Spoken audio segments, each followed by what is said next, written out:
Educational stuff? Yeah. Well, there, yeah, that's A good. lot more meetings. Yeah, yeah, absolutely. Oops, oops, oops, oops. Just position this a little better if you guys are both Sure. gonna be at that spot. Everybody's microphones up here? Everybody all squared away? All right, fantastic. We'll give it just a couple more minutes before we get started, just in case we have any stragglers. So what's the big news today? Problem is, It may be. they haven't called me out on anything else yet. Yeah. Census numbers, more census. Census numbers, yeah. Those are interesting, aren't they? How diversity is changing and things such as that. I think that's very interesting. America is evolving. I would like to know if the people that are leaving Rock Island County are going just across the river or Texas. Yeah. That's a good question. All right. But, when you done, you're almost I've got a year and a half left. You got a year Yeah. and a half left? A little less, right? November 30th. So the light's at the end of the tunnel. It's still out there, but I can see it now. So We were wondering after Sherry made her announcement whether, you were going to, yeah. Makes sense. Yeah, so we'll see what the next chapter brings, and again, she's the bright shining star, so I'll just continue to follow the light and see where it takes us. So, all right. I'm thinking RV and Corvette. I'm okay with that. You're absolutely right. Beach in Florida, a fishing boat in northern Wisconsin, something like that. Those are all good choices. So, all right, shall we get started? All right, Richard, you want to come on up here? When I came in, I said good morning, but I guess at this point it's appropriate to say good afternoon. I hope everyone's well today. We are going to give you some information on investigation that the Sheriff's Office is conducting as we speak. This is an ongoing investigation. But as we do, I'm going to give you a statement. Chairman Brunk is going to give you a statement, and then we may entertain just a couple of questions. Again, please understand, this is an ongoing criminal investigation, so there's not a lot that we can share, at least at this point. If I can find my glasses. What we are looking at today, what we're going to be talking about today, is we are investigating a theft or a suspected theft from Rock Island County through wire fraud. We are talking about taxpayer dollars and a significant amount. On July 28th of this year, the Rock Island County Sheriff's Office opened a criminal investigation into a suspected theft of Rock Island County funds through wire fraud.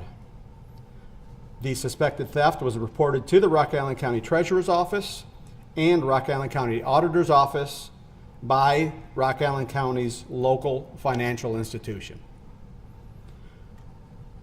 A little bit of background information. On June 1st of 2021, the Rock Island County Auditor's Office was contacted via email purporting to be with a contract company that does do business with Rock Island County. This email requested that all future payments be made through ACH or automatic clearinghouse information as the company had changed its banking accounts. I want to make it very clear. This email was fraudulent and was not from the company that contracts with Rock Island County. On June 18th, 2021, a transaction was authorized by the Rock Island County Auditor's Office in the amount of $97,042.50. This payment was made via ACH payment to the suspected fraudulent account. On July 23rd, a transaction was authorized by the Rock Island County Auditor's Office in the amount of $18,061.40 via ACH payment, again to the suspected fraudulent account. So if we add those two together, Rock Island County loss of taxpayer dollars is $115,103.90. From July 18th from June 18th through July 27th, the fraudulent account was partially depleted through issued checks, ATM withdrawals, debit card transactions, and online transfers. As of July 28th, the suspected fraudulent account has been frozen with the cooperation of 2 separate financial institutions. The frozen balance of this account at this time is approximately $9,000. Again, this is very serious. This is a significant loss of taxpayer dollars, and this criminal investigation, is ongoing at this time. Chairman? Thank you, Sheriff. Afternoon. As the sheriff stated, this is a very serious situation involving a significant amount of taxpayer dollars. It clearly represents a concern as to the operations within the auditor's office. With that, as the chairman of the county board, I have taken the following steps. First, I called an emergency meeting of the board's Finance and Personnel Committee, which met last evening, at which time the committee was briefed on this matter by the sheriff, the state's attorney, and the county administrator.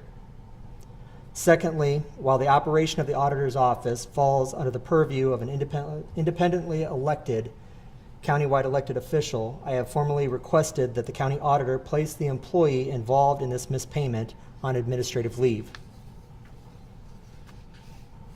Based on discussions with the sheriff, state's attorney, county administrator, and finance and personnel committee, I will also be calling for the county board to order a forensic audit to ensure that there have been no other incidents and to identify best practices that will help prevent such incidents moving forward.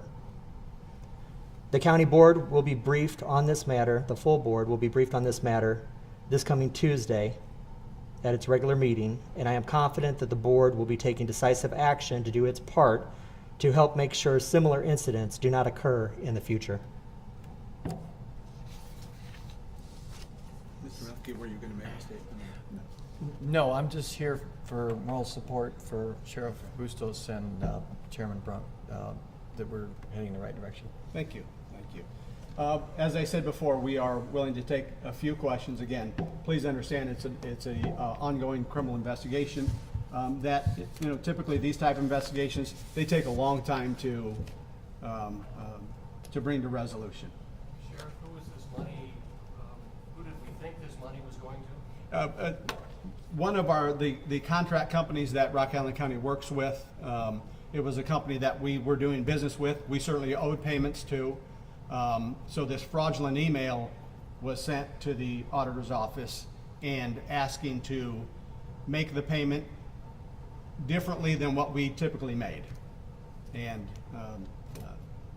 that diversion was authorized. So is it a contractor or somebody offering services like computer IT stuff? It was a contractor, so it's one of the projects we have going is our communication projects. This company built the towers.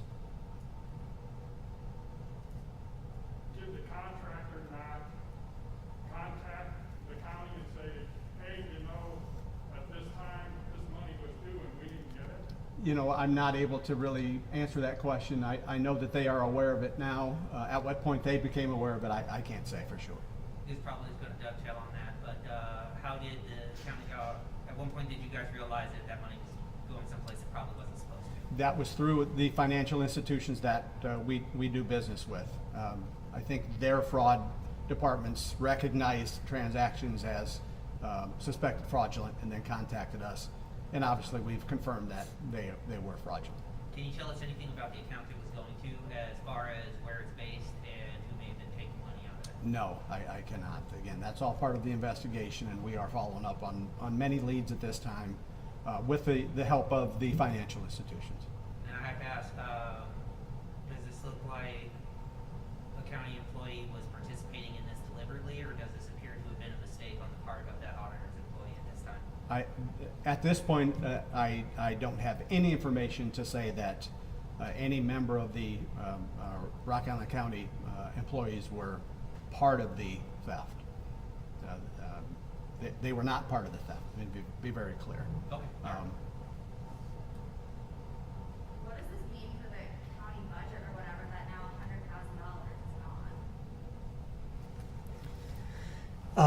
Ultimately, this loss will have to be recouped through the county's tort liability fund. So, you know, the money is there to recoup and ensure the project continues as scheduled, that the vendor does, the legitimate vendor does get payment. But it does equate to the taxpayers making up the loss. All right, you guys said that there was going to be an audit at this time. Is there any indication that there were any other fraudulent transactions as of this time? From my perspective on the criminal investigation, we're looking at one thing. In our discussion with the committee yesterday evening, I don't have any information that there was anything else wrong. Okay. I think they're, and I don't mean to speak for the county board, but they want to do their due diligence to make sure that there isn't anything else missing.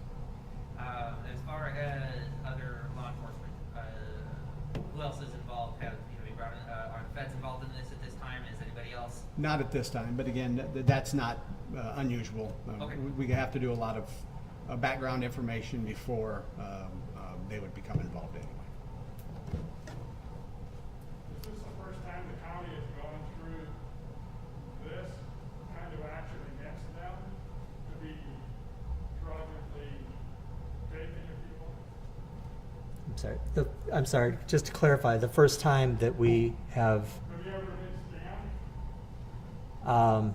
to my knowledge, since I have been on the board, to my knowledge, there has not been a situation like that, but I can't speak for sure.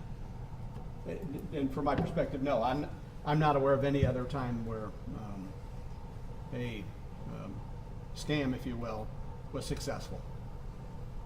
And yes. The idea here is that these legitimate transactions are wired, money's wired back and forth, so this is just wiring money to a different spot, that's the idea. The vendor prior to this theft received physical checks. So we made physical checks and sent them to him. This email created a wire transfer, so it was transferred from bank to bank. And that was the difference in this. Can you describe let me back it up. What procedures were in place to prevent this? Were there fail-safes in place that were supposed to stop this from happening at all at this time? And can you guys identify if those were in place, where they went wrong?